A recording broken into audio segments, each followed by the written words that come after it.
So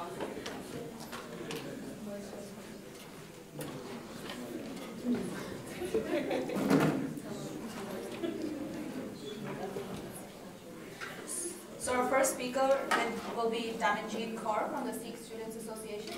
Okay. Hi, so my name is Damanjeet Kaur. I'm a Sikh. I'm here on behalf of Sikh Students Association of Waterloo. We've gathered here today to discuss the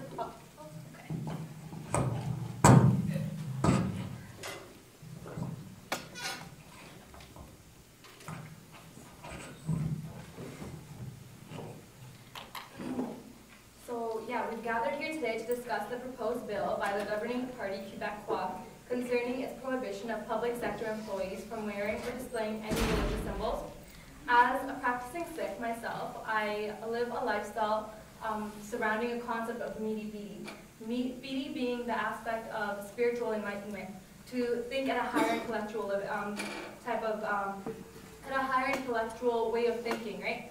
So it's basically, it's a way for me to be able to connect to myself through meditation, and meeting would be actively being a member of society and stepping in if there's any type of oppression, whether that be gender, caste, religion, or class.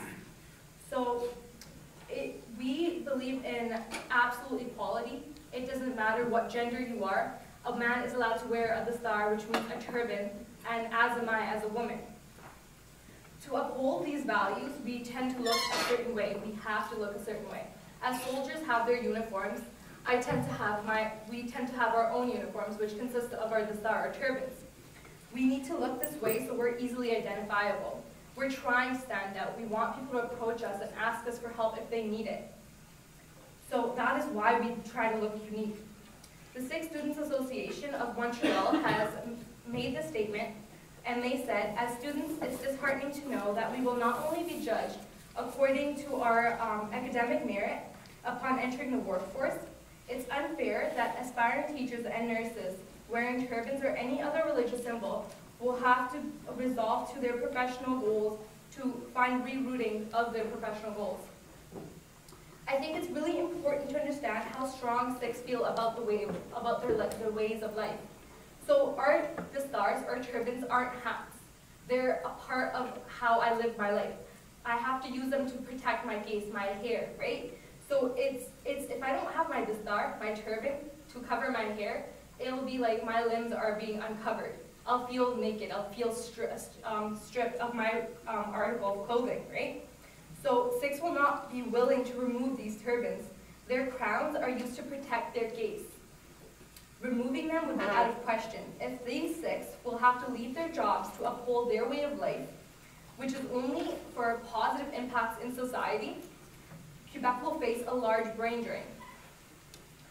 So the reason that we can't look a different way, like Diana mentioned, that in 10 years maybe it's okay if we're not wearing our veils, or it's okay if we're not wearing our dastars.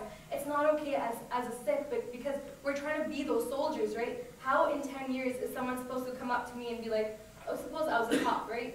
So if I don't wear my uniform for 10 years, no one's going to recognize me to be that certain person, right? And it wouldn't make sense in 10 years for someone to think that, yes, that's what Sikhi was. No one can find me and be able to be like, I need help, come help me.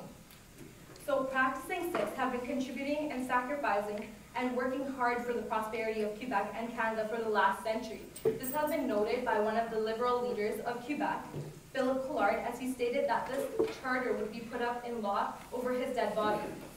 This gives me a lot of hope that people still appreciate people being able to live a unique way, be able to live their lives the way they intend it to be, right? And that's exactly what our first Guru, Guru Nanak Dev Ji, also wanted. He wanted people to be able to think at a higher intellectual level. It doesn't matter what gender you are, what class you are, what religion you are, what race you are. It really doesn't. We're all equal. We all came from the one. We're all born naked. We all go the same way, right?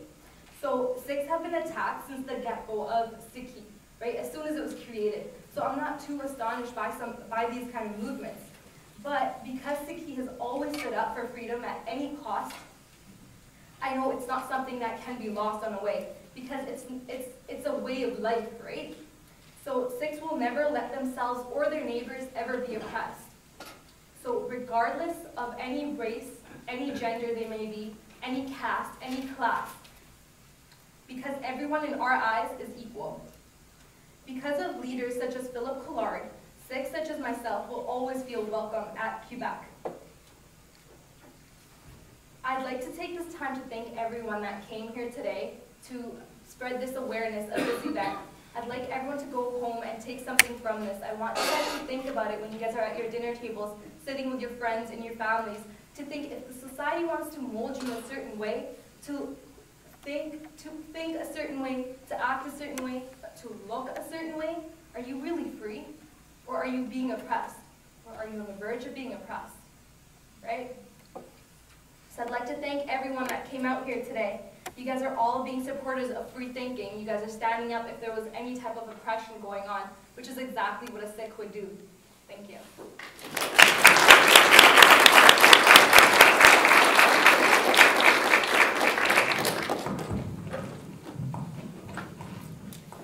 So our next speaker is Shifa Abbas from the Sikh Students Association of Waterloo. Shifa is a third-year student studying biotech at the University of Waterloo. She's a first-generation Canadian born to parents originally from Karachi, Pakistan.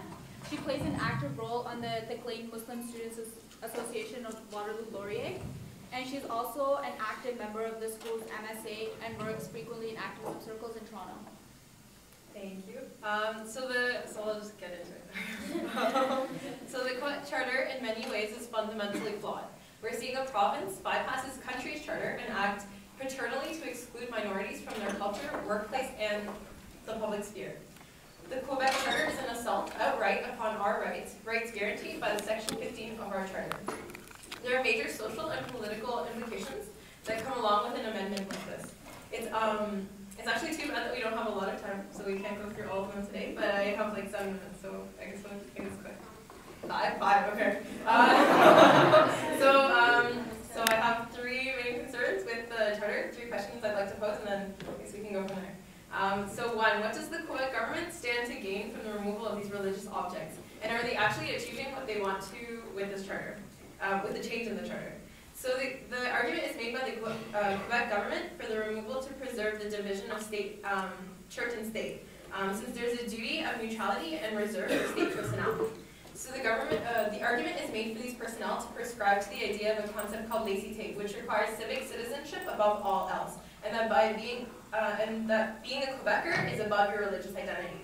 In Alberta, the government tells doctors that they have to perform abortions regardless of their religious beliefs. In Saskatchewan, a marriage commissioner is not allowed to refuse officiating a gay marriage because of his or her religious conscience.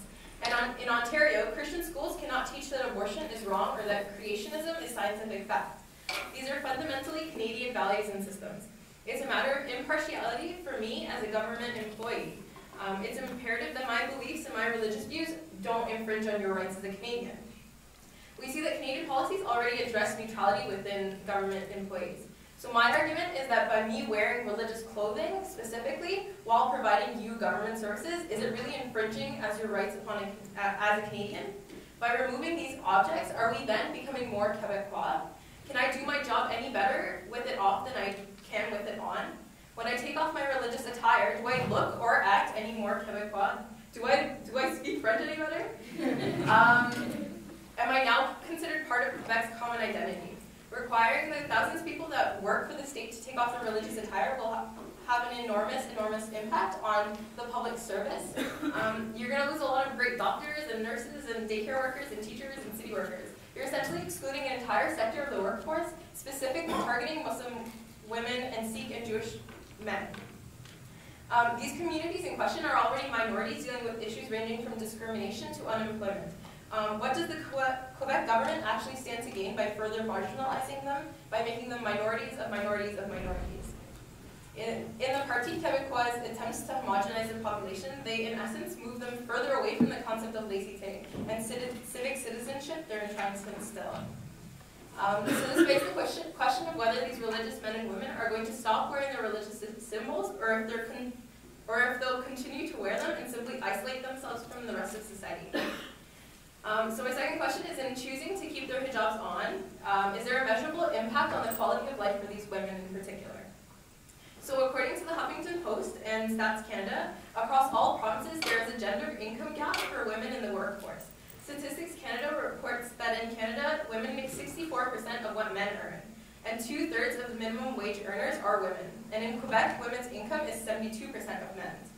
Immigrant and racialized women make even less than other women or men. A report indicates that visible minority women earn some $5,000 less per year than non-visible minority women. And the difference is $7,000 between visible minority women and men.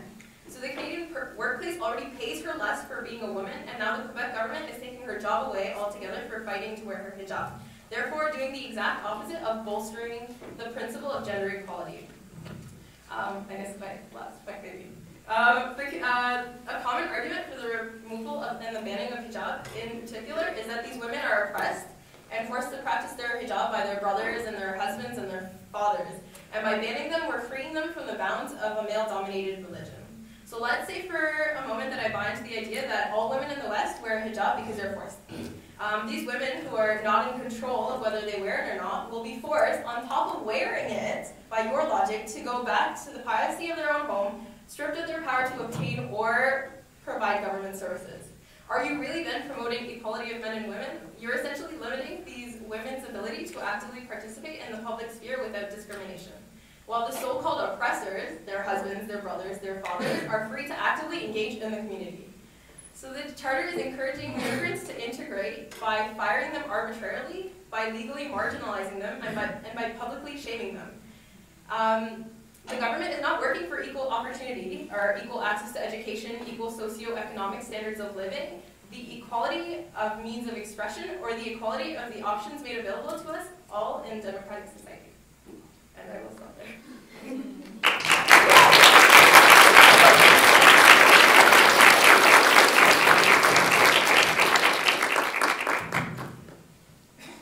Thank you so much, Shifa. Our next speaker is Abdul Rahman Yusuf Ilasad Morsi from the Muslim Students Association of CMW.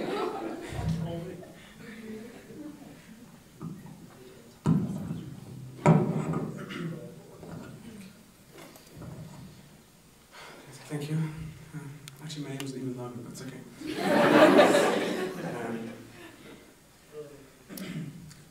I don't want to really overlap too much on what you said, but I actually would like to start with a personal story.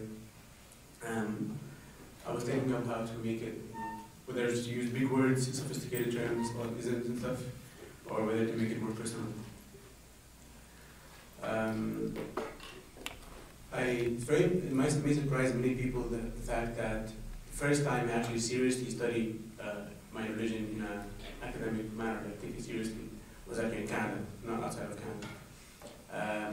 And that was a choice I made because a lot of students, when they come here, they feel that they live in this imbalance between the spiritual life and their academic life and their material gain. So I decided to, on Friday nights, every other week, and instead of, Muslims to go to a bar, I'll take a bus to Toronto, where there's a teacher, an imam. I learned from him actually, in a traditional manner. And I learned many things from him. And one thing that really struck me in what he taught me, one of the things I learned, was one time I was having a conversation with him, and and in the conversation I was trying to remark that, I have a secular education, but he has a religious education, he's some kind of religious seminary. And he told me, I don't like the term secular education. Because really, if you are, and so he told me, according to our concept of worship, if you're doing your studies, your field of studies, or whatever, my field of research, I'm trying to do environmental technology, green energy kind of thing. If that actually, you're doing a service to humanity to please God, then it's not secular, it's worship. It's a form of worship. So, and this is something, a lot of Muslims, the concept of worship is not just praying and meditating. It's actually a way of life. And it tends to give us a sense of clarity that, I have a motivation to do my work, my studies, not just from a material perspective, but from a spiritual perspective. So the idea of separating this kind of, separating religion, you should just practice your faith only in seclusion or only in the mosque or only at home, is a concept that is very alien to us, to many Muslims. And even, or taking our identity from us, something is very, very alien to us. Really, it's not, this concept of, okay, if someone asks you, are you Muslim first, or are you Quebecois first, or are you Muslim first, or are you Canadian first? This question is actually irrelevant, totally irrelevant to what we can offer.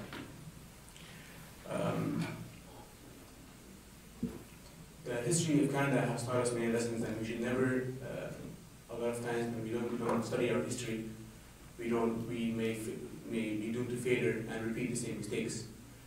The history of Canada is not free from racism and prejudice towards minorities, especially laws that would actually further make it easier for that to happen. For example, the head tax to Chinese immigrants. If people don't know about your famous riots against Chinese immigrants, and these kind of laws, laws that would target minorities, even though they may try to portray themselves as being equal to all religions, all sects, it really allows people to abuse, and it gives them some sort of psychological, okay, if the government is targeting them, then it's okay to abuse them, it's okay to. And we see this happening in Quebec, as you mentioned, Danny mentioned, we see it happening, people being really abused, hijabs being forced from their heads. And I think I would just end there. So really, when I was, and thankfully here in this university, Muslims pray 5 times a day. Prayer is not just something that is, we pray 5 times a day, that's minimum. And to balance that with our studies, a lot of times we have to practice our faith in public. And this is how it is. You gotta do what you gotta do. And thankfully, most of the time, hardly ever have I ever received like negative comments or looks from people. People are tolerant. And this is something that I really cherish and I like about Canada, and I don't want this to be taken from us. I don't want to see this to be taken from us, and really saddens me to see what's happening in people in Quebec. So that's it.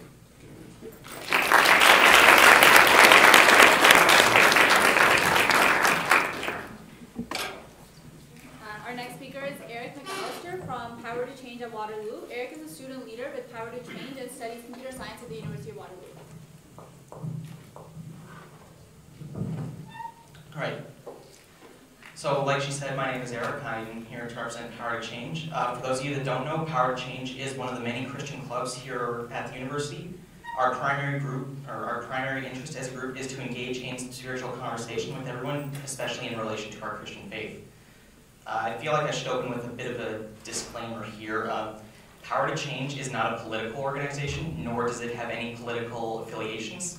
So anything I'm about to say right now should not go back to Power to Change in any way. I'm just going to do the best I can to address this from a Christian perspective, but I am not a mouthpiece for Power to Change anyway, so I'm just going to address it that way. Overall, the Charter doesn't have as pronounced an effect on Christians. We are not mandated to wear any religious iconography or symbolism as part of our faith. I mean, you may see I'm wearing a cross right now. I do that as a personal choice, partially because I do hold it so dear to my heart, and to start discussion with people about why I do wear the cross. And also, it is also worth mentioning that as a Christian, I am commanded to obey any authority that is placed over me, unless it does contradict God, in which case we will accept any punishment that is placed on us by the authority. But at the same time, this charter is troubling. Essentially what the charter does is, when it bans the over religious symbols, is it says, we don't want to see your faith on display. This is not an unfamiliar message to Christians, and I'm sure not an unfamiliar message to anyone of faith here. I'm sure, regardless, it is still troubling since my faith is such a large part of my identity, and I seek to live it out in such a way that is on display for the whole world. This will especially become problematic if the Charter is one day deemed to not have a broad enough reach, and laws about displaying my faith in other areas of life start coming into effect. To put it lightly, this is a very slippery slope that the province of Quebec is embarking on. Further, a large part of my faith is my desire to share it with the world and see the change it can bring within a person's life. Jesus' final command before he ascended to heaven was, go and make disciples of all nations. Some of you may know this as the Great Commission. This can be found at the end of Matthew chapter 28. One of the ways we do this is to engage in these spiritual conversations with people in a polite and respectful manner. The fear I have as a Christian is that the Charter may create an environment that is hostile towards those conversations, especially if it does start to seep into those other areas of life. Now, you may be thinking, spiritual conversations, they can't be that important. I personally think they do have a place in all of society, as it can lead to growth in one's own spiritual beliefs, but also it helps you gain a broader knowledge of the world as a whole. Finally, the Charter simply goes against my basic instinct to love all people. In Mark chapter 12, Jesus has asked what the greatest commandment is, and he gives two. The second one is this: love thy neighbor as thyself. As someone who shares this plan with everyone, that means with all of you, you are all my neighbor. I am called to love all of you as much as I love myself. Part of showing my love to the world is respecting the attributes that differentiate us, regardless of how much I may disagree with them. Disagreement does not have to imply disrespect. Jesus didn't make any exceptions to this rule, and neither should I. Obviously, I do long for the day when we can all agree on some of these deeper issues, but the best way to do that is through meaningful conversation, which again, like I said, I do not feel the Charter will create a very friendly environment for. Perhaps the best way to sum this all up is a message I actually received from a Power to Change staff member, UW grad, and overall good guy friend of mine, Ben Moncrief.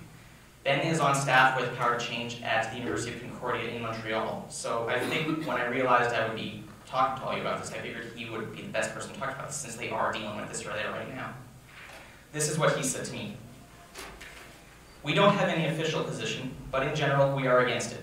The Charter itself has little implications on us as Christians, but could have greater implications down the line, i.e., if it spreads to other areas of life, it will be very easy to make discussions about Christianity/religion not allowed or taboo, even more so than currently. Basically, the Charter is saying we don't want to hear see about your religion, which is not news for us, but to have it written down could pose problems. Thanks for your time, everyone.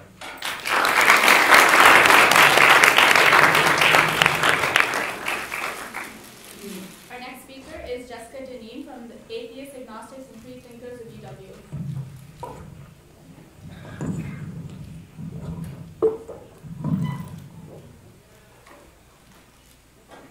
So I'm Jessica Deneen with AAF. What AAF is we're a student organization that primarily serves those who have no faith.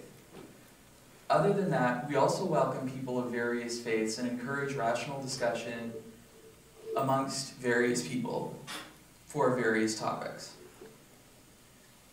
In general, we are against the Charter, and a good reason why is it's bad secularism. Secularism can be looked at in a number of different ways. But ultimately, the goal is to keep religion out of social policy making. Keep it so that it, the goal is to have social policy making as equal for everyone as possible, regardless of religion. The way it is in Quebec with the Charter right now is as though we are trying to stamp religion out of the social policy aspect, out of the social lives, out of the social jobs, out of the positions where the government has any role. This is not good secularism. This is trying to stamp something out instead.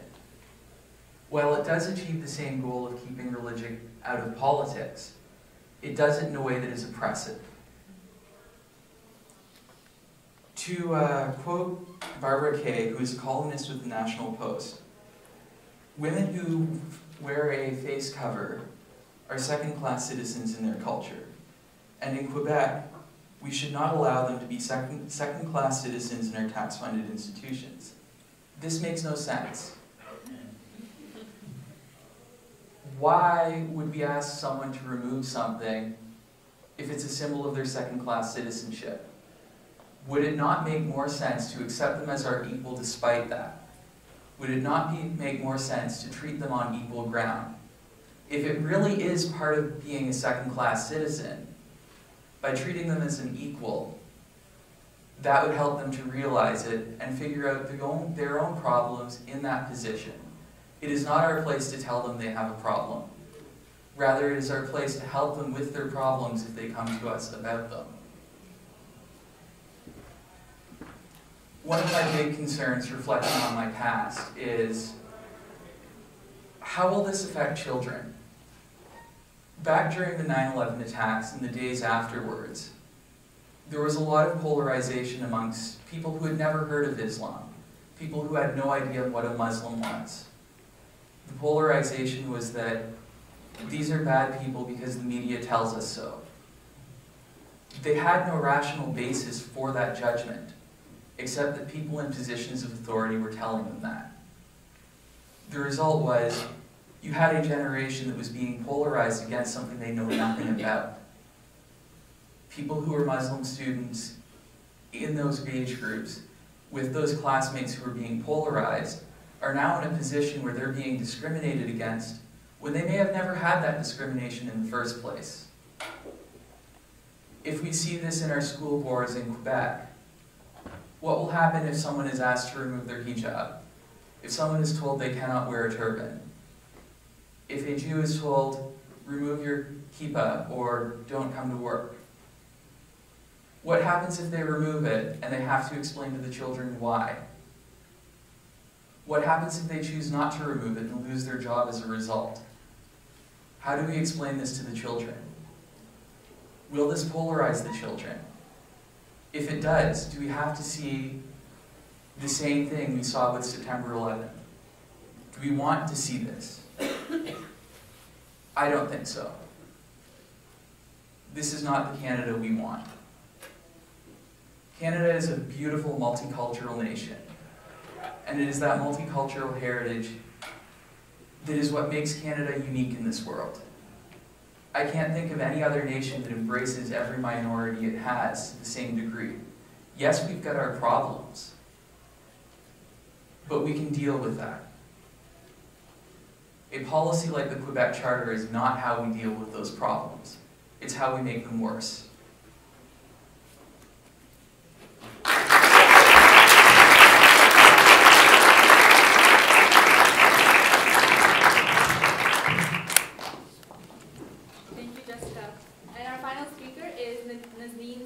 From the Coalition of Muslim Women of KW. Nazneen grew up in Quebec and is a former resident of Quebec. She teaches history and has a postgraduate certificate in teaching English as a second language. She is an active member of the Kitchener community and works to support refugees, various charities, as well as schools in the community. Okay, a lot of stuff that I was going to say has pretty much been covered, which is great. That's good to know. So my speech is going to be really short, and I'll just get to the point. I just wanted to say, since you mentioned, yes, I am a former resident of Quebec. I came there when I was like 3, so I was raised there, did all my schooling over there. And my identity was actually formed in Quebec. So what you see right now was what was formed in Quebec and here. It has nothing to do with me being born somewhere else, right? So I actually respect Canada and for what has given me an identity that is actually multicultural. I accept everything. Canada is just a great country to live in. So I don't think that we want to lose that. Either we're Sikh, or we're Buddhists, or we're Jews, or Muslims, right? Or Christians, or atheists, anything. We should embrace, like what David said, we should embrace all. And that's what makes it a richer country to live in. So I'm going to be talking about a couple of things. One, obviously about the Quebec Charter and about its opposing views on equality and secularism. And then I'd also like to touch on what is this charter really going to benefit, or who is it going to really benefit. And the main thing that I'd really like to stress upon, as I'm speaking on behalf of CMW, the Muslim Coalition Women, is the impact that this charter has had as soon as it was publicized on the attacks on Muslim women. And I'm sorry, I will be focusing on Muslim women, although I know this tends to attack all of the religious minorities, and I'm with you all. But I will be talking about the impact of the impact on this charter on Muslim women. And also, at the end, I'd like to just respond to some of the feminist movements that have been put on who are pro-charter. I'd like to also respond to them at the end. Okay. So the Charter Bill 60 claims to practice secularism and it promotes equality. the bill seems to contain laws that oppose these practices. So briefly, I'd just like to shed some light on secularism, which has already been done. But the main thing about secularism was to promote and support individual rights, and the Charter is banning all religious symbols, so it's going against it. The other main thing is that secularism is supposed to include and not exclude. It's supposed to actually break down barriers of hate and religion, and yet the Charter chooses not to do so. So if you're wearing any headgears or anything, you actually will be excluded from the workforce. There should be respect and tolerance, and ever since this Charter has been made public, there's been nothing but intolerance and disrespect among the people living in Quebec. The other thing that I'd like to mention after that is that although this Charter has basically not done anything except encourage hate and discrimination since it was publicized. And I'd like to just right now focus on the Muslim women who have been attacked. There are Montreal Gazette reports that report that 117 hate incidents have happened since it was publicized. Out of that 117, 114 was on Muslim women. And this is from September to October. And if you compare from January to July, there were only 25. So it's almost like 3 times. So as you can see, that this is creating nothing but inequality, prejudice, hate, oppression, and violence, to say the least. Muslim women are publicly attacked physically, verbally, and emotionally. Physically, these women have been spit at. They've had shopping carts rammed into them. Verbally, there's been degrading and insulting comments such as hunting season has started, and go home, and you're terrorists, and there's many more to quote. Of course, this has a tremendous emotional effect on this woman. So even if the Charter doesn't go through, damage is done. And to undo this damage, I don't know how long it'll take. You can ask those women who have been attacked by this. So how can a Charter that has caused so much violence of human rights by encouraging intolerance, jeopardizing women's safety, be able to provide equality in secularism? How is that even possible? Another supporting criteria, the hypocritical concern for Muslim women's oppression. Okay? Oppression that's done by family. I know that Sophia talked about this, but I just wanted to mention something. And so they're going to actually help these Muslim women by oppressing them. They can undo the oppression by oppressing them to take it off. Now, isn't that oppression anyways? You compel someone to do something or you compel them not to do it. Right? So in result, women who may have been oppressed by family, by this oppression, now this oppression extends to the state. Right? And you're pushing these women back into their houses to be dominated by these male figures who you so say oppress them, and they're going to become a financial burden on the economy. I mean, isn't this what Quebec and we all fought for 50 years back? Women's freedom to be able to work outside, and now you're going backwards? So where's secularism and modernism in here? Nothing. So feminism doesn't mean the social and economic disempowerment of women, which is what the Charter is out to do. So my other point would be, who is this Charter really going to benefit, right? Is this Charter really going to benefit given the above conditions? Is Quebec worried about its identity and is willing to trample the rights on religious minorities to achieve their selfish goal in the name of secularism and equality? That's being a coward to me. Quebecois' identity is at threat because of religious minorities, therefore force them to take off the religious symbol or lose your job. A very biased approach to give undue privileges to one group and discriminate against another.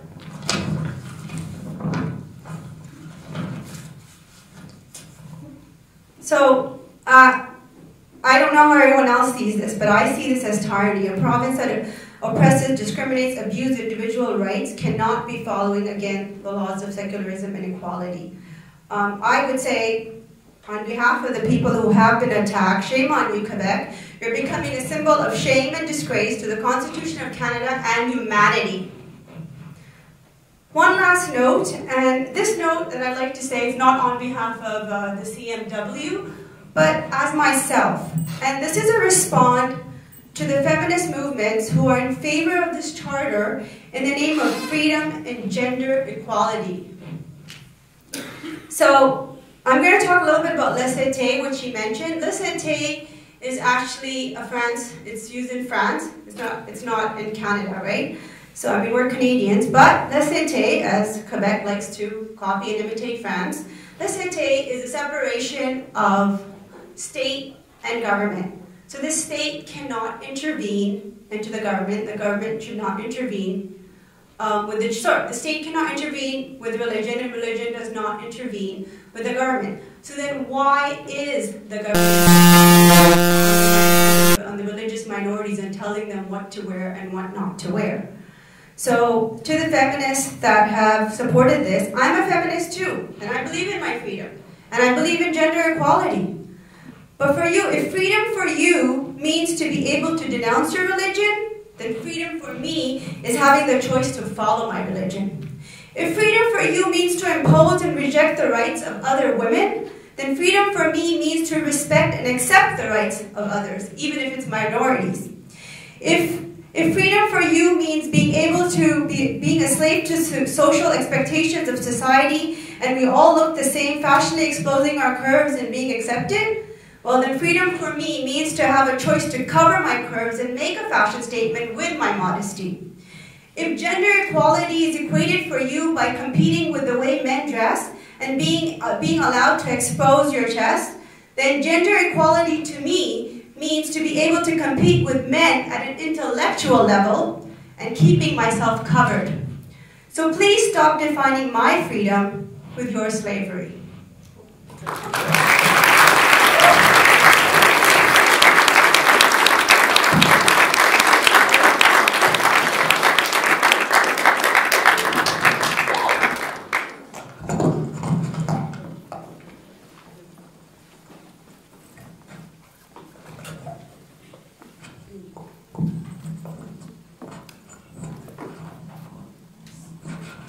I think we're going to open soon the period of question and answer.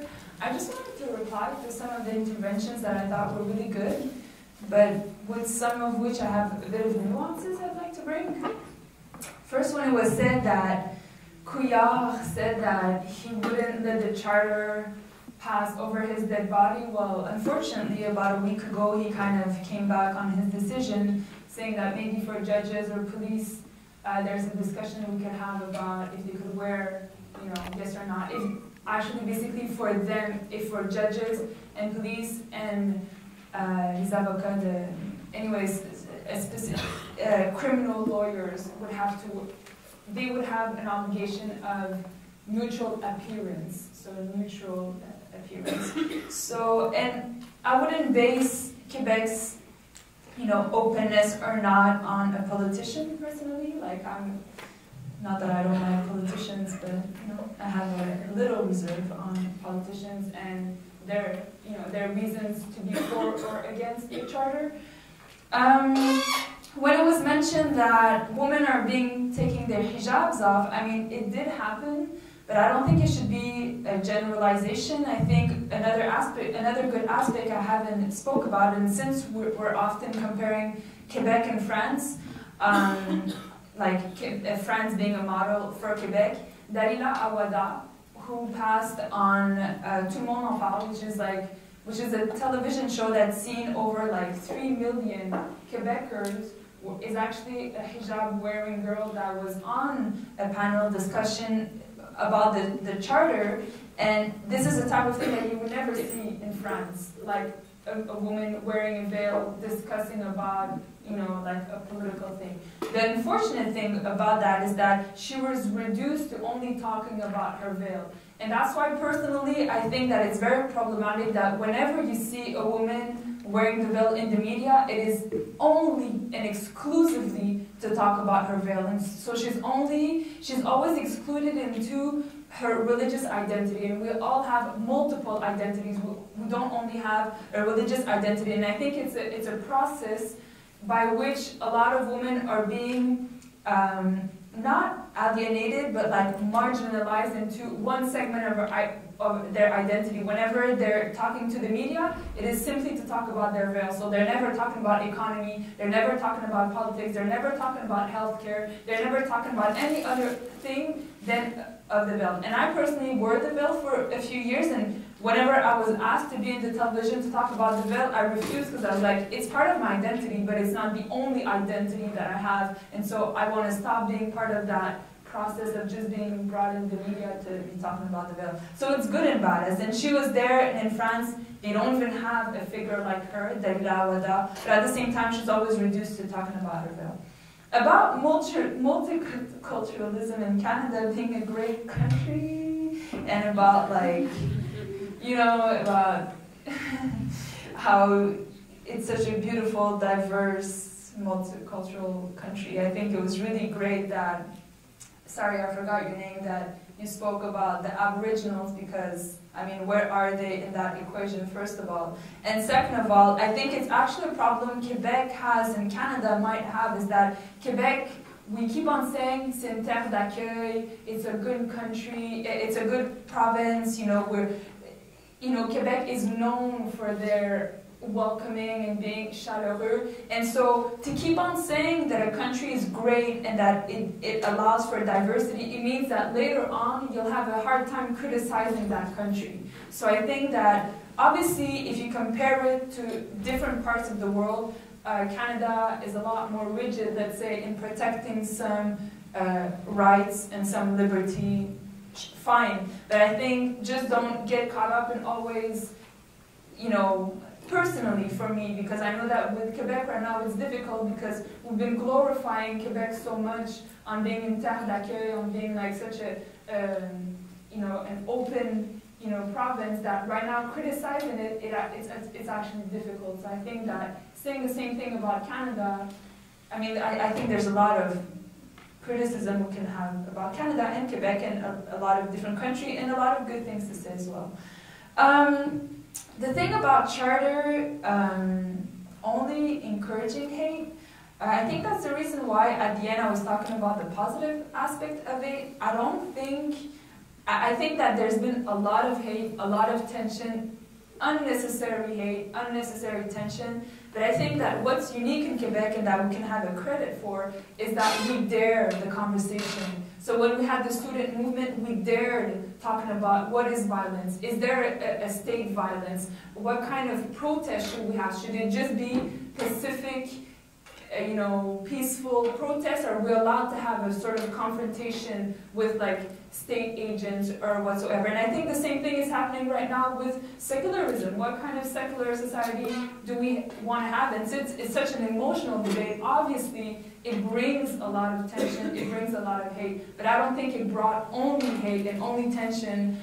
A lot of women have said that French Canadians have come up to them to apologize for what was going on with the charter. And to say, shame on you, Quebec, shame on Quebec, Quebec, Quebec, I think, I mean, it's just, it's putting Quebec in a monolithic block, the same way we hate being put as like, minorities are often seen as having like a singular identity and not a complex identity, like a monolithic kind of identity. The same way, I think, if you're sensitive about that, then you should be sensitive about like saying shame on you, Quebec, when it's really just about le Parti Quebecois and whoever adheres to le Parti Quebecois. You know what I mean? Like, I think the picture is a lot more complex than the entire Quebec being for that charter. Obviously, I'm against it. A lot of people are against it, and a lot of people just don't know. They're legitimately asking themselves, is, you know, secularism, like, should public officers be wearing a religious, you know, clothing or not? And they're asking themselves that question. So those are just like the comments that I wanted to bring up. Nothing negative, just like things that I heard that I was like, you know, I should maybe comment, but whatever, that's it. And if you guys have questions, you can always ask it to either one of us. So that's about it. Yes. Should I? My my question would be, could you let us know the political context? You did, you know, but just how maybe this is just a tool to divide and to gain votes, and at the end of the day, it's maybe more about, you know, gaining that political. Right. No, they're a minority government, so they definitely want to enter as a majority government, and they're playing with sensitivities that people have. Quebec is the only francophone province in an English America, do you know what I mean? And I'm including USA and Canada, and obviously they're always in a state of defending their culture. I think it goes back personally to la crise des accommodations raisonnables, so the crisis on religious accommodations in 2008. That was the first emergence, sorry, it doesn't say emergence. That was the first rising, I guess, of, you know, what type of accommodation we should have with regards to religion in a workplace. So that was the first discussion.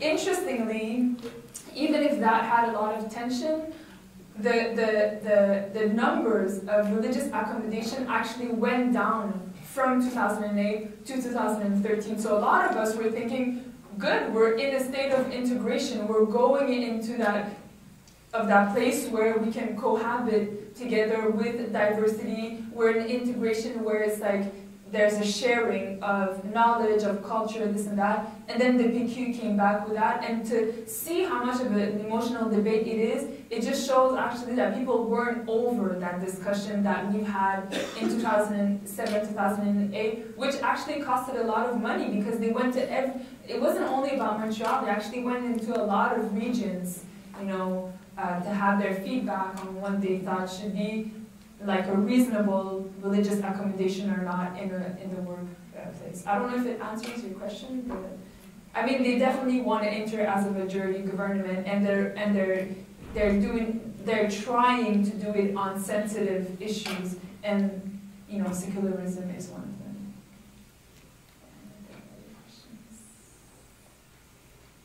Yeah. I'm just wondering is there a legal fight against this charter going on? Like, it's a blatant violation of the Canadian Charter, right? So how are they getting around that? Well, it hasn't been adopted. So a lot of groups are already prepared, and that's actually one of the positive aspects of that, to see that a lot of different groups collectively, less individually, but that are prepared that if ever it has to pass, then they're willing to challenge it legally. Obviously, on a lot of bases, I mean, even la Commission des droits de la personne, the Commission of Human Rights in Quebec, is against it. And I mean, that's one of it's a governmental institution, that commission. So to know that they're against it, I mean, it's obviously not going to pass, but it could be, I mean, if ever it's adopted, before it goes to the Supreme Court, there could be like a 5 to 7 years gap, you know, where it's going to be effective and it's going to touch people's lives. I personally don't think it's going to be adopted in the National Assembly, but like you mentioned, it'll have for effect to already have some damage, do you know what I mean? So it's less about if it's going to be adopted or not, more about like what are the damages that it's causing right now and on the long term. But yes, there are groups that are willing to challenge it legally based on the Canadian Charter and the Charters of Rights and Liberties. So, yeah. But does Quebec, as a province, have its own amendment? Can it amend, like, as a province from a provincial level? Does it have certain, you know?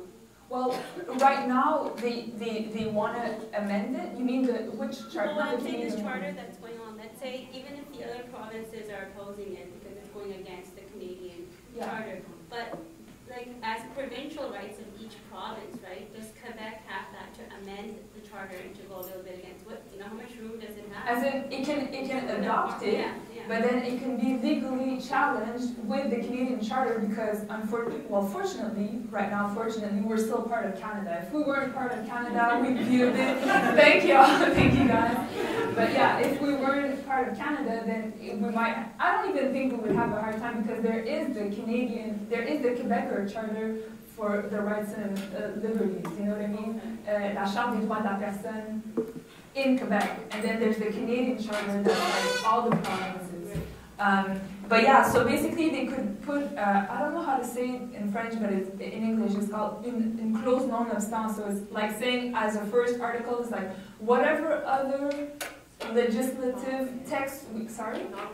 Notwithstanding. Whatever other, they could have done that, but they're trying to say, for now we're not going to put it, you know, because we have good faith that this is going to be accepted and it's not, even if it's going to be legally challenged, it's still going to pass. I don't know on what basis they're thinking that, but had they put that, then it would have been more difficult. You see what I mean? Because notwithstanding means whatever other legislative text there is, this is a new text in and of itself. But for now, they haven't put that first article. So yeah. I think you know, it's pretty obvious that we live in a world where we all have different values. You know, we subscribe to different values. Yeah. And I think that when you know, the best way to deal with the differences in values is to intellectually and rationally debate the values that you have. And if you are imposing your values on people, you know, that's the worst way to actually deal with the differences in values. Because it's basically, you know, and the person who's imposing those values on you, they're really showing the weakness of their position. Because they're really saying, like, we're so scared to debate our values with you that we're going to force them on you. Right. And, you know, it creates a society like, you know, we've all been saying, that where there's intolerance and hatred, and, you know, people who are different feel unwelcome and feel not part of society. Whereas, you know, if there's a genuine debate about values, I think everybody is welcome. I think you can have a debate about values, but values can never be a legislative text for me personally, because values is something that will change constantly with history, immigration, region, urban spaces, do you know what I mean? Like, it's a very subjective element, so you can't make, that's why it's so problematic from the beginning. Initially, the charter was called La Charte de la Laïcité, the Charter on Laïcité, and then it became the Charter of Values of Quebec, like whatever that means. They should have stuck with Charte de la Laïcité, at least there was an objective tone to it. But to actually call it Charter of Values, I think we can talk about values, you can debate about values, but you can't have a legislative text on values. That's my personal opinion. But then, yes, I mean, but then to some extent, I think, I mean, we should definitely talk about values, but I think there are a lot of other things we can talk about outside of values, you know what I mean, that are really important to, like, the progress of Quebec and Canada or the world. You know what I mean? Yeah. You told many reasons about why this charter was presented in the first way. Do you think insecurity between among visible minority in Quebec is one of the reasons why this charter was brought forward, or something like that? If I think insecurity between the visible minorities, that we are less Quebecers. Being a Muslim, we are less Quebecers, and being a Sikh, we are less Quebecers. If minorities felt that way? Yeah.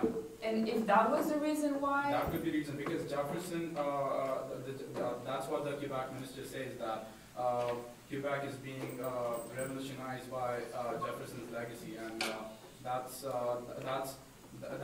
one of the reasons they say that many minorities feel insecure about what's happening in courts and stuff, and that's why Jefferson said that we should have a neutral courts and stuff. So do you think that could be the reason why Quebec Value of Charter is being proposed?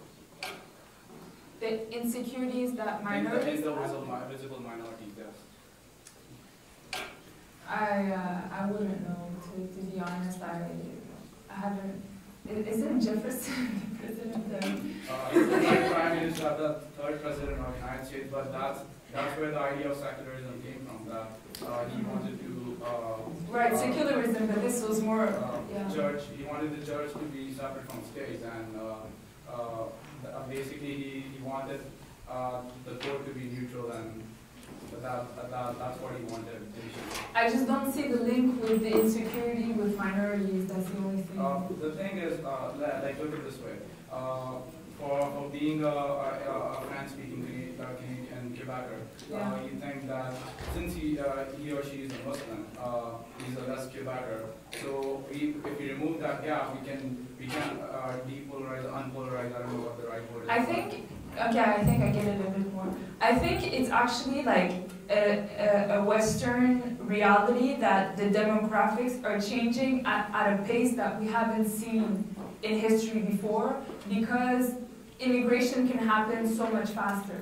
So back in the days, obviously humanity has always been in movement, and there's no such thing as a static culture anywhere in this world. Languages have always evolved, English, French, Arabic, Mandarin, whatsoever. But I think the pace at which it is changing right now can be scary for some people. And I think it's important that we understand that fear instead of shaming that fear. Do you see what I mean? And to say, okay, it can be normal to be scared that the demographic of your country or of your province is changing at a pace where you don't yourself recognize your cultural references anymore in your own urban space or regional space. Do you see what I mean? But it can be a reason, but at the same time, I think it's important to just understand where the fear comes from and not always shaming that fear. And if we understand it, then I think it helps build like a collaboration or like a better understanding between minorities and majorities or whatsoever. Because it is true that right now in the West, the demographic of the West is changing at a pace that we've never seen before. And it can be scary, you know what I mean? Like, I'm just saying, it could be, but I'm not sure. Would you mind if I just said something about that? You mentioned that whether Sikh minorities would feel as if they're being oppressed as well, right? And the fact is that as Sikhs, we're trying to stand out, so we wouldn't be worried about feeling like we're being oppressed because we look a certain way. We're trying to look like a certain way so that we can be, so we're visible for people to be able to come up to us and ask us if they need anything, if they need any type of help, as in if there is oppression of gender, of race, of religion, of caste or class. We look the certain way we do is so that people can visibly see us, right? So we were talking about how if anyone, about like conformity, right? So as Sikhs, we don't want everyone to look a certain way, right? And that's what Quebec's almost trying to do, right? They're trying to conform everyone to look a certain way. I would say the Parti Quebecois. Like people tend to say Quebec. Yeah, Parti Quebecois, right? yeah. They're the ones that want to kind of conform everyone to look a certain way, which doesn't really work, right? Because everyone has their individual ways they think that they value their faith, right? So whether, to me, the reason, this is what I was going to mention, it was about the turban.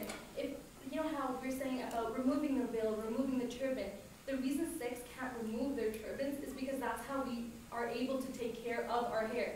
And we don't cut our hair or any of that, right? So if we remove our turbans, there's no other way for us to be able to take care of our hair, you know what I mean? So it would be literally us trying to wipe away, stay away from our, it's not actually a religion either, because Sikhi isn't a religion, it's the dharma, which means a duty to yourself in society, and we can't uphold those values if we don't look like a certain way.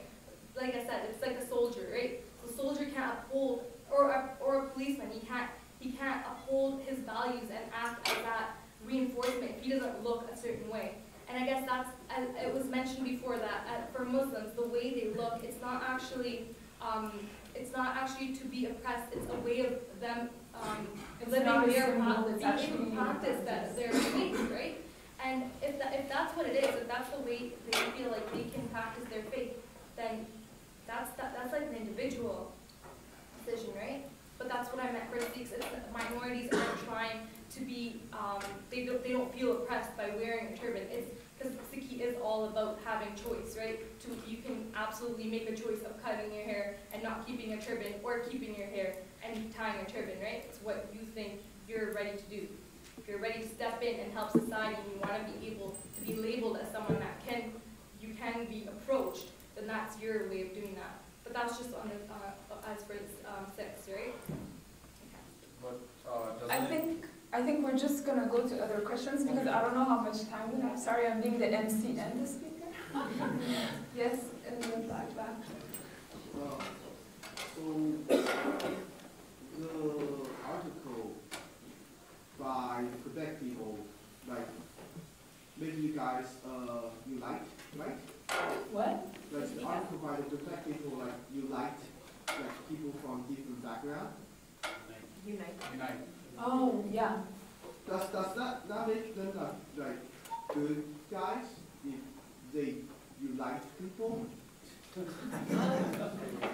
I guess not when it's infringing upon our rights. I feel like we can unify as we are on this panel without sacrificing what we look like, right? Or how we practice our faith. We know they will lose. So if they lose, does make this abusive? Oh, you mean like having the discussion and So promoting they lose, unity? right? So if they Awareness, maybe? I mean, we feel unified. Basically, you're saying that the charter will have as an effect to unite people from different faiths to work together? No, they will like definitely fail, in my opinion, because people won't support it. So does this event make a losing?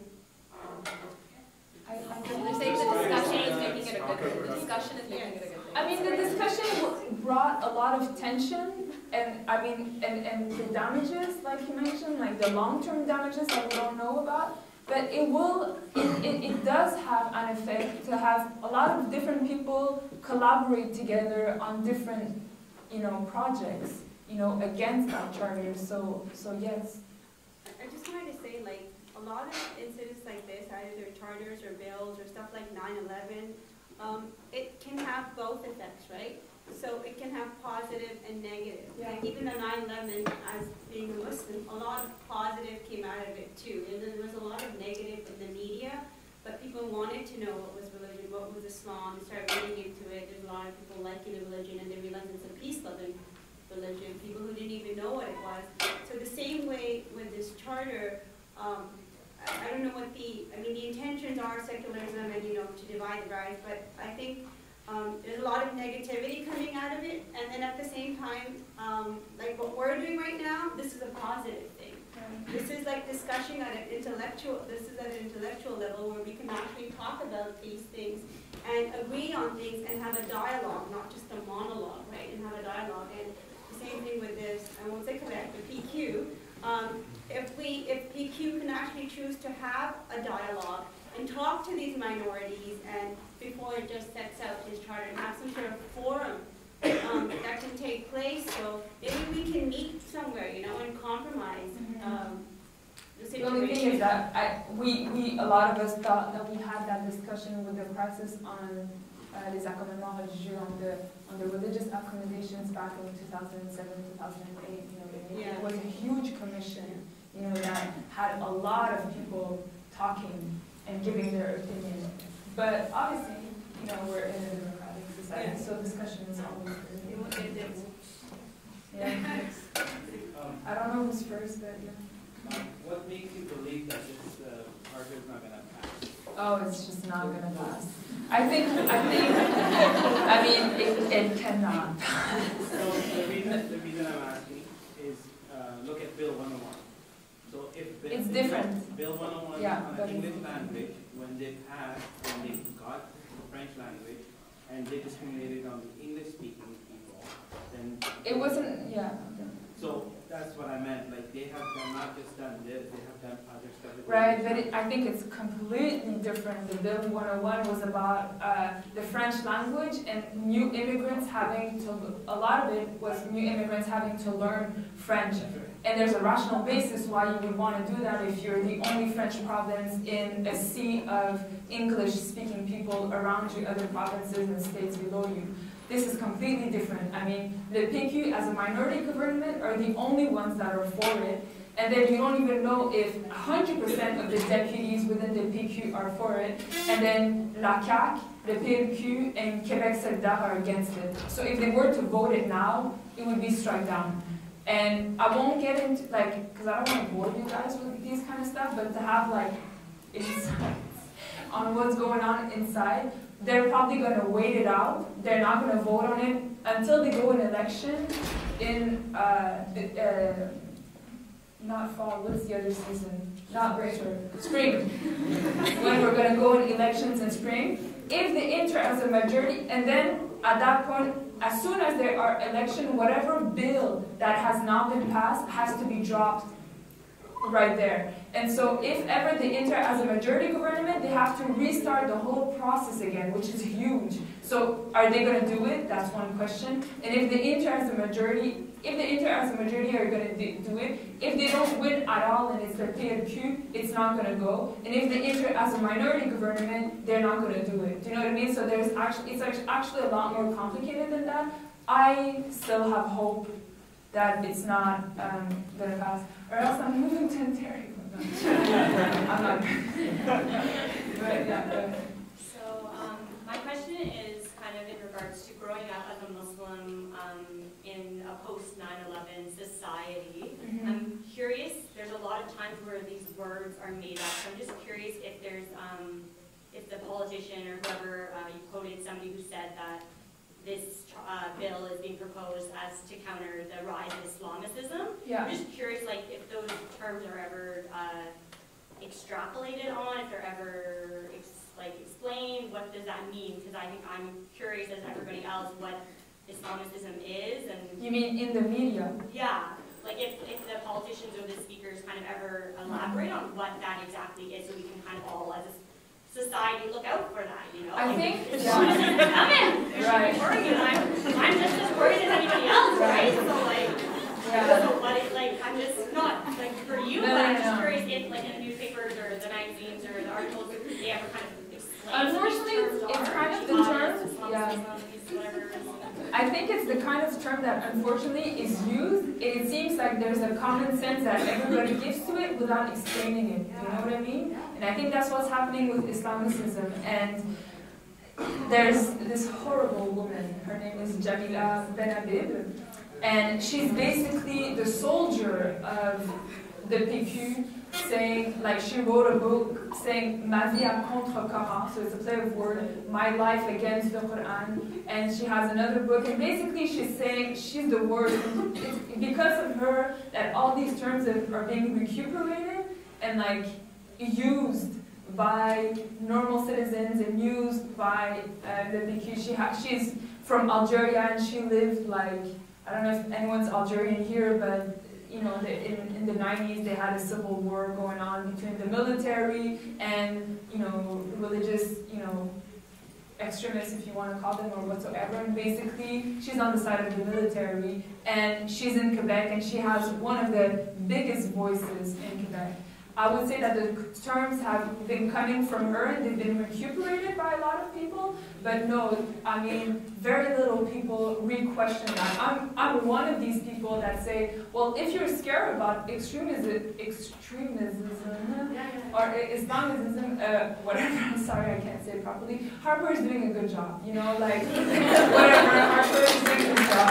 It's not up to a bill that's being proposed on secular basis that we should be attacking, these kind of international issues or whatever it is, you know what I mean? But that's a good point, but no, it's not being it's, people have it, a few people, but if we're talking about conventional media, it seems like everybody understood a common sense to it, and everybody's kind of going along with what that word would be.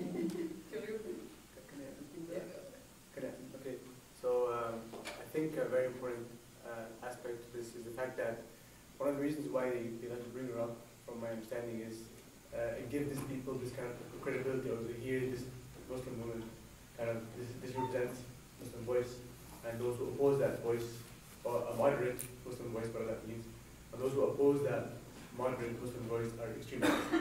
And this is one thing that's very problematic in the media. A lot of times, they don't really, especially in this bill that affects, as we can see, largely affects Muslims a lot, the opinion of Muslims is never even taught, right? So instead, a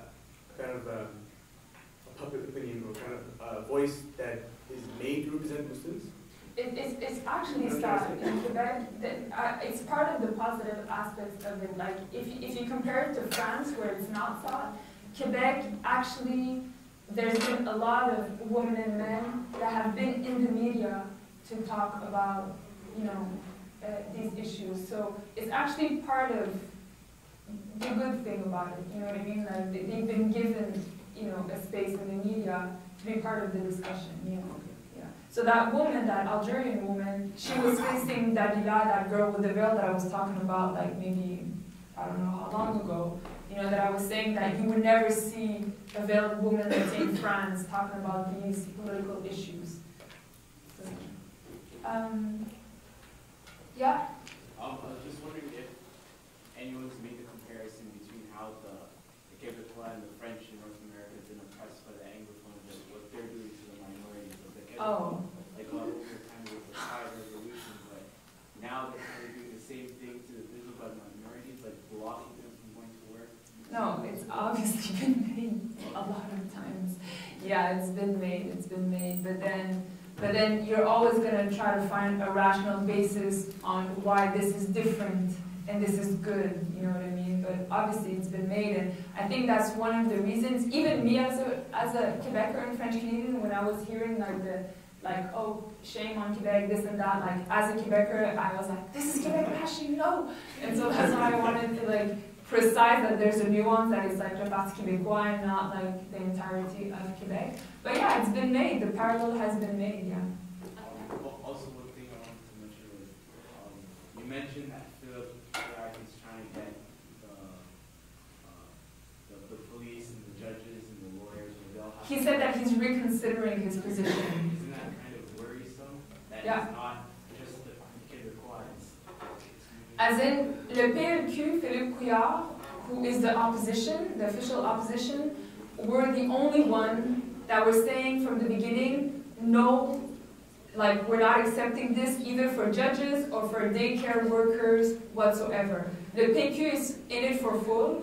La CAQ, who is la Coalition Avenir Québec, they have that position. They're like, we're against it, but we're going to follow the recommendations of Bouchard-Taylor's commission that I was talking about, 2007, 2008, that said a reasonable debate that we could have would be, because police officers and judges are the only actors in society that have the legitimacy of violence, so they're allowed to put someone in prison, they're allowed to arrest someone, so they have the legitimacy of violence. Do you see what I mean? No one is allowed to be legitimately violent other than judges and police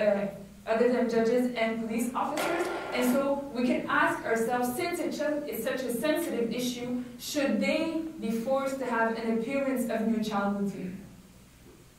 But so le PQ obviously are for it, la CAQ are for that, and now le PLQ with Philippe Couillard are reconsidering their position only with regards to judges and police officers. I'm personally against it because I don't think that not having a religious outfit on your head or around your neck actually guarantees an impartial treatment. I mean, it's been proven that a lot of judges that, let's say they worked for unions a lot when they were lawyers, when they become judges, to prove that they're impartial, they tend to be on the, le patron, the employer side and not the union side. So it's just to show that impartiality, it's very hard to have always an impartial character. But we could ask ourselves our question, since they have the right to a legitimate violence that's been allowed within the state, the state allows for them to have, do you know what I mean? The legitimacy to violence, should they be obligated not to have a religious outfit on them. So I think that the charter, if it passes, it would pass it to the extent that it would be forced upon judges and public officers, but not daycare workers, not nurses, or do you know what I mean? Because that's actually the pool where you're going to find the most people that are wearing either veils or turbans or I think she had her hand. Oh yeah, sure. Yeah. I was just wondering if you could elaborate more on why you think the student movement wasn't involved in this discussion and opposing it, especially considering that they played a significant role in getting Yeah. the people elected? Yeah, it was my biggest deception, to be honest.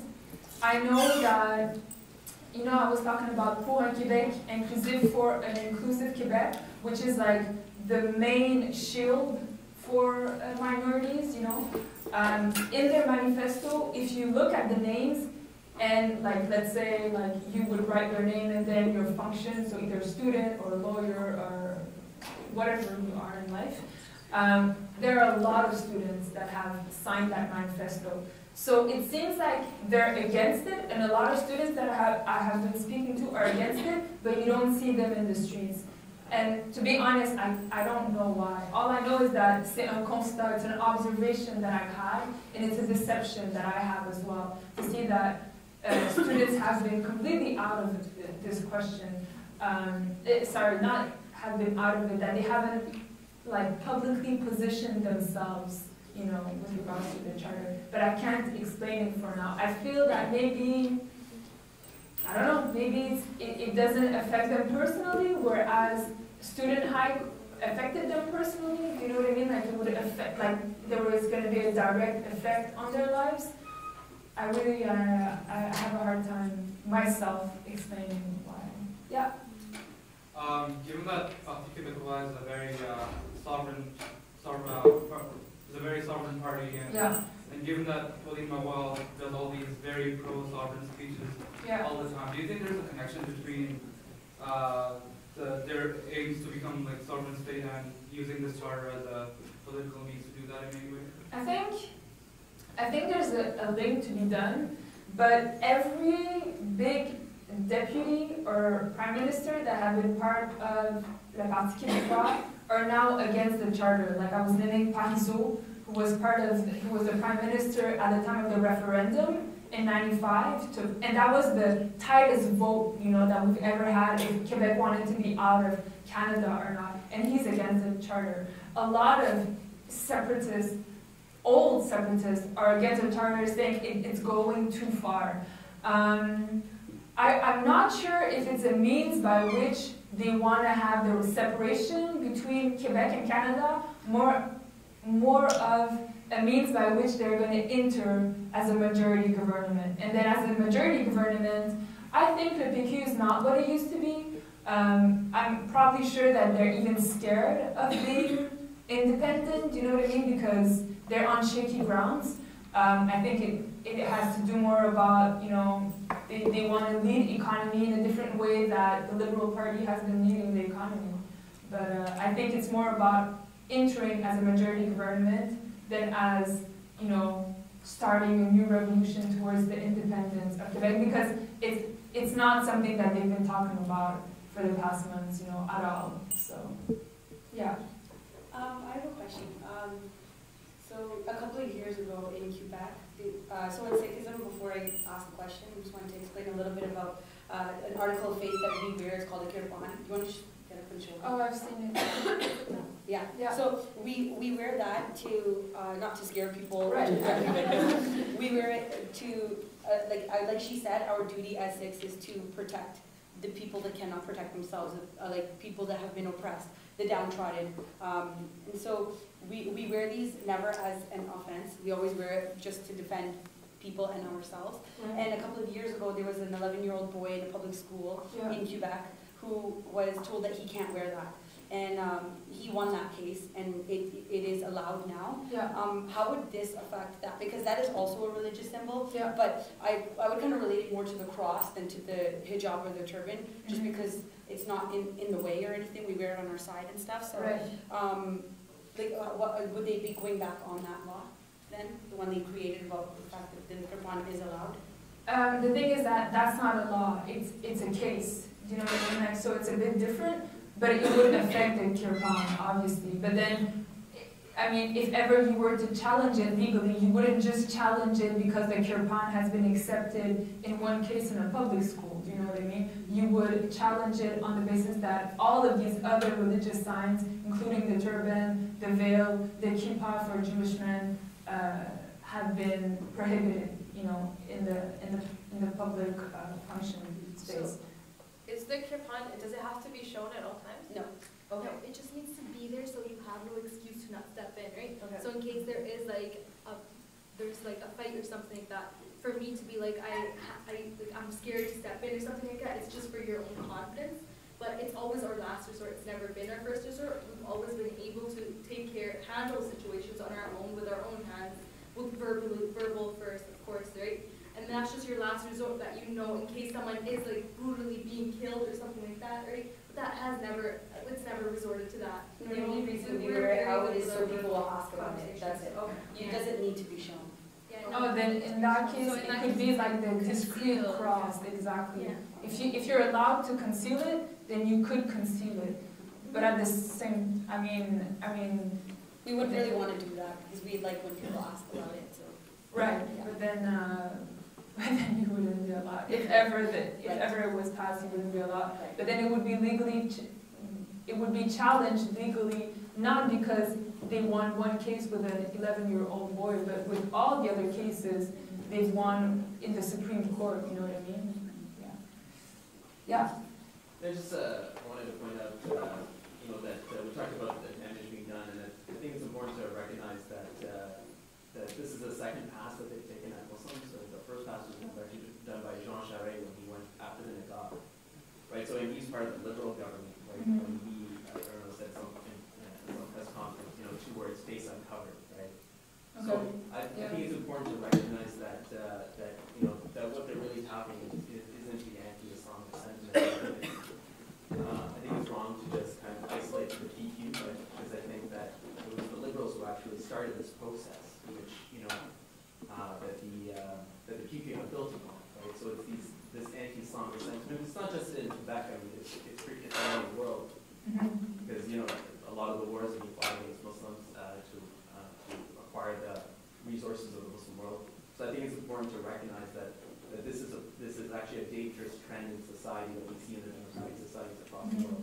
I think there's a link to be made, but I think the reason why we're having this debate in Quebec, it's not because they're more concerned about the wars being waged by Canada or America and Afghanistan or Iraq, but because of Quebec being a minority within Canada, and so it's always been asking themselves questions, being a minority within Canada. Do you see what I mean? They've obviously set the tone to an Islamophobic climate right now, and I think they're taking it further than the PLQ took it. And the PLQ was just talking about the niqab. And the niqab, it's true that you can ask yourselves the question, when you're giving a service, is verbal, like other than verbally talking, are the facial expressions important to that communication? It's not dumb questions, you know what I mean? It's a question that you can legitimately ask yourself, but without creating an Islamophobic climate where everybody can say anything on any religious minority. But that's exactly the reason why when you were saying, thank you, Couillard, I was like, yeah, thank you, Couillard, but like, what do we expect from politicians anyways, like personally? But I do think that they have an obligation that whenever a racist comment is being said, let's say by an ex-deputy or by that Jeannette, that Oprah Winfrey that I was telling you about, that lady Jeannette, that not because they're supporting the charter, that it means that they have to support the discourse that's coming along, with these women, that you can say, thank you for the support, but what you're saying is completely, hatred, it's like, it's a very violent discourse that you're having. But I think you can always link things to international events, but I'm trying not to. You know what I mean? Like, I'm trying not to always, because I know Muslims are really strong at that. Like, I'm a Muslim too, and I've been to a lot of conferences, and we tend to victimize ourselves a lot in a lot of situations. And I think there's a link to be made. But I think the reason why it's happening in Canada and it's not happening in Ontario or not happening in Ohio is because Quebec has been a minority within Canada and in the larger America since I don't know how many centuries now. And so there's obviously a sense of insecurity with their own identity that, let's say, Ontario and Ontarians do not have, because English is not having a threat, like English language will continue to be, the first speaking language in the world, whereas who knows where French is going. Do you know what I mean? Just to correct you, did happen in Ontario with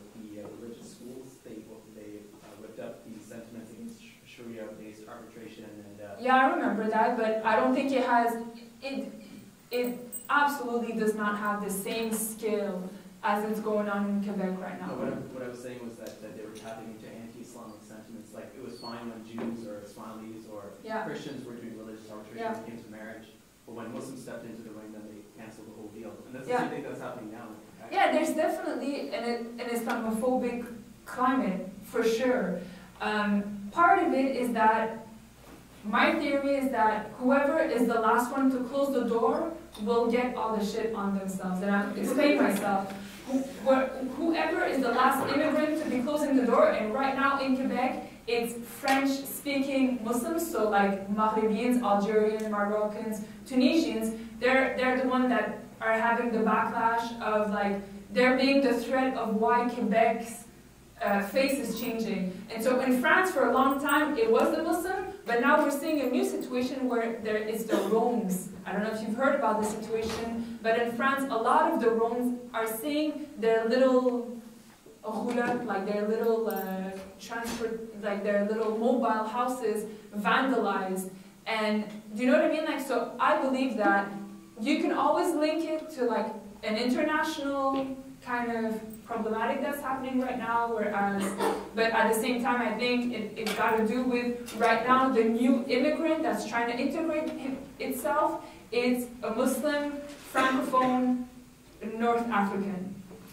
You know, it's just, that's what it is. And the Anglophone immigrants are not having it as hard as the Francophone, North African Muslims. I just want to say that being a resident of Quebec, I lived there since like 1970. And you know, initially, yes, there was a lot of English, and if language is their insecurity that they have, now, I mean, it's mostly French. Even if you look for work, they're asking for bilingual, but what they really mean is they just want you to speak French completely and maybe enough English. So that's an issue that they can attack from another way. Like it is becoming predominantly French, with the signs and everything and all that. So if they're concerned about just the language, but I think insecurity doesn't have always a rational basis. You know what I mean? Like insecurity can be there, even though there is no reason why there should be that insecurity. I mean, it's just.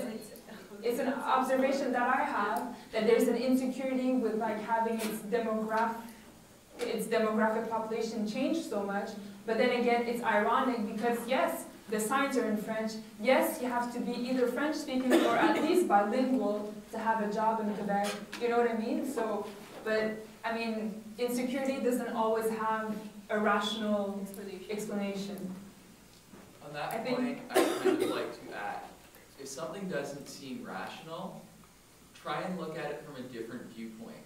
It might be symbolic. What is it symbolic of? Yeah. I think we're done, right? Yeah. Okay.